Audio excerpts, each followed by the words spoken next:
Answer the following questions. 3 marks question. 16. Two windmills of height 50 meter and 40 root 3 meter are on either side of the field. A person observes the top of the windmills from a point in between them. The angle of elevation was found to be 45 degree and 30 degree. Find the distance between the windmill. So ಇಲ್ಲಿ ಎರಡು windmills ಇದೆ. So ಇಲ್ಲಿ ಹೀಗಿದೆ. So ಇಲ್ಲಿ two windmills of height 50 meter and 40 root 3 meter. So ಇದು 50 meter ಇದ್ರೆ so ಇನ್ನೊಂದು windmill ಏನಿದೆ 40 root 3 meter ಇದೆಯಂತೆ. ಸೊ ಇಲ್ಲಿ a person observes the top of the windmills from a point in between. ಈ ಎರಡರ ಮಧ್ಯದಲ್ಲಿ ಒಂದು ಬಿಂದುವಿನಲ್ಲಿ ನಿಂತ್ಕೊಂಡು ಒಬ್ಬ ವ್ಯಕ್ತಿ ಈ ವಿಂಡ್ಮಿಲ್ಲಿನ ತುದಿಯನ್ನ ಒಬ್ಸರ್ವ್ ಮಾಡ್ತಾ ಇದ್ದಾನೆ ಹೀಗೆ. ಸೊ ಈ ರೀತಿ ಒಬ್ಸರ್ವ್ ಮಾಡ್ತಾ ಇದ್ದಾನೆ. ಸೊ ಇಲ್ಲಿ ಇವುಗಳ ಕೋನಗಳು ಹೇಗಿದೆ ಅಂತೆ, ಒಂದು 45 ಡಿಗ್ರಿ ಇದ್ರೆ ಇನ್ನೊಂದು 30 ಡಿಗ್ರಿ ಇದೆ ಅಂತೆ. ಹಾಗಾದ್ರೆ ಇಲ್ಲಿ distance between the two windmills, ಹಾಗಾದ್ರೆ ಇಲ್ಲಿ ಈ ವಿಂಡ್ ಮಿಲ್ ಮತ್ತು ಈ ವಿಂಡ್ ಮಿಲ್ಲಿನ ಮಧ್ಯದ ಡಿಸ್ಟೆನ್ಸ್ ಅನ್ನ ಫೈಂಡ್ ಔಟ್ ಮಾಡಬೇಕು ಮಕ್ಕಳೇ. So A B C D E ಅಂತ ಗುರುತಿಸ್ತಾನೆ. ಸೊ ಇಲ್ಲಿ ನೋಡಿ, ಇಲ್ಲಿ ಎ ಬಿ ಡಿ ಟ್ರಯಾಂಗಲ್ ಇದೆ, ಬಿ ಇ ಸಿ ಟ್ರಯಾಂಗಲ್ ಇದೆ. ಸೊ ಇಲ್ಲಿ ಎ ಬಿ ಡಿ ಟ್ರಯಾಂಗಲ್ ಅಲ್ಲಿ 45 ಡಿಗ್ರಿಗೆ ಅಪೋಸಿಟ್ ಸೈಡ್ ಯಾವ್ದಾಗತ್ತೆ, ಎ ಡಿ ಆಗತ್ತೆ. ಅಡ್ಜಸೆಂಟ್ ಸೈಡ್ ಯಾವ್ದಾಗತ್ತೆ ಮಕ್ಕಳೇ, ಎ ಬಿ ಆಗತ್ತೆ. ಅದೇ ರೀತಿ in triangle E B C ಅನ್ನ ಒಬ್ಸರ್ವ್ ಮಾಡಿ, ಇಲ್ಲಿ 30 ಡಿಗ್ರಿಗೆ ಅಪೋಸಿಟ್ ಸೈಡ್ ಯಾವ್ದಾಗತ್ತೆ, ಇ ಸಿ ಆಗತ್ತೆ ಮಕ್ಕಳೇ. 30 ಡಿಗ್ರಿ ಆಂಗಲ್ ಗೆ ಅಡ್ಜಸೆಂಟ್ ಸೈಡ್ ಯಾವ್ದಾಗತ್ತೆ ಮಕ್ಕಳೇ, ಬಿ ಸಿ ಆಗತ್ತೆ ಅಲ್ವಾ.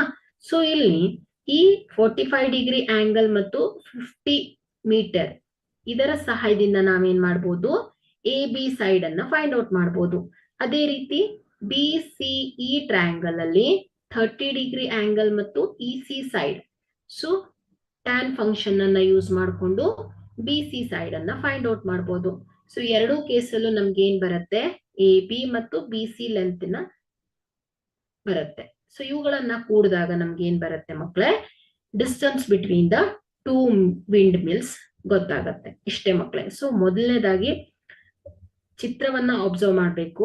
ಡಯಾಗ್ರಾಮ್ ಅನ್ನ ಕೊಟ್ಟಿಲ್ಲ ಅಂದ್ರೆ ಡಯಾಗ್ರಾಮ್ ಅನ್ನ ಬಿಡಿಸ್ಕೊಂಡು ಆಂಗಲ್ಸ್ ಅನ್ನ ಮತ್ತು ಕೊಟ್ಟಿರುವ ಲೆನ್ಸ್ ಯಾವ್ಯಾವ ಸೈಡಿನ ಲೆಂತ್ ಕೊಟ್ಟಿದ್ದಾರೆ ಅನ್ನೋದನ್ನ ಫಸ್ಟ್ ಬರ್ಕೊಳ್ಬೇಕು. ಸೊ ಇಷ್ಟು ಮಾಡ್ಬಿಟ್ರೆ 90% ಕ್ವಶನ್ ಸಾಲ್ವ್ ಆದಂಗೆ ಮಕ್ಕಳೇ. ಓನ್ಲಿ 10% ಸೈಡ್ಸ್ ಅನ್ನ ಫೈಂಡ್ ಔಟ್ ಮಾಡೋದು ಇಷ್ಟೇ. ಮೇನ್ ಅಂದ್ರೆ diagram important. Okay, so here the distance between the windmills ಎಷ್ಟಿದೆ, distance between the windmills is equal to AB plus BC ಅಲ್ವಾ. ಸೊ ಇದನ್ನ ಫೈಂಡ್ ಔಟ್ ಮಾಡಬೇಕು. ಸೊ ನಾವೇನ್ ಮಾಡೋಣ, in triangle A B D ಅನ್ನ consider ಮಾಡೋಣ. ಯಾವ್ದು ಬೇಕಾದ್ರೂ ತಗೊಳ್ಳಿ, ಯಾಕಂದ್ರೆ ಎರಡು ಹೈಟ್ ಗೊತ್ತಿದೆ, ಹಾಗಾಗಿ ಈಸಿಯಾಗಿ ನಾವು ಇದರ ಬೇಸ್ ಅಡ್ಜಸ್ಟೆಂಟ್ ಸೈಡ್ ಅನ್ನ ಫೈಂಡ್ ಔಟ್ ಮಾಡಬಹುದು. So using tan function. So tan theta is equal to ಏನಾಗುತ್ತೆ ಮಕ್ಕಳೇ, A D divided by A B ಆಗತ್ತೆ. ಸೊ ಟ್ಯಾನ್ 45 ಡಿಗ್ರಿ ಅಲ್ವಾ. So tan 45 degree is equal to, so here 50 metre divided by A B. So tan 45 degree is 1 is equal to 50 divided by A B ಆಗತ್ತೆ.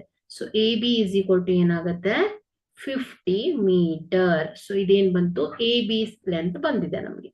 So we take the triangle BCE. So BCE triangle ಅನ್ನ ತಗೊಂಡ್ರೆ, in triangle BCE, so tan theta ಏನಾಗುತ್ತೆ, CE divided by BC ಆಗತ್ತೆ.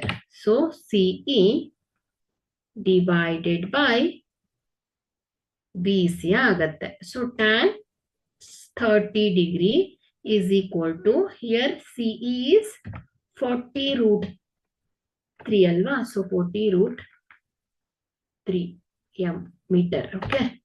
So idenagatte 40 root 3 divided by BC.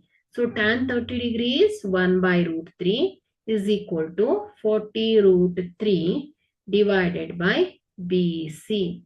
So BC is equal to 40 root 3 into root 3 ಆಗುತ್ತೆ. So this is equal to 40 into root 3 into root 3 ಏನಾಗುತ್ತೆ 3 ಆಗುತ್ತೆ. So 4 3s are 12, 120 meter. This is BC. So now find the distance between the windmills. So distance between the windmills ಏನಾಗುತ್ತೆ ಹೇಳಿ AB plus BC ಅಲ್ವಾ. So AB is 50 meter plus BC is 120 meter. This is equal to 170 meter. So this is the distance between the two windmills. This is AC. Okay. So AC length.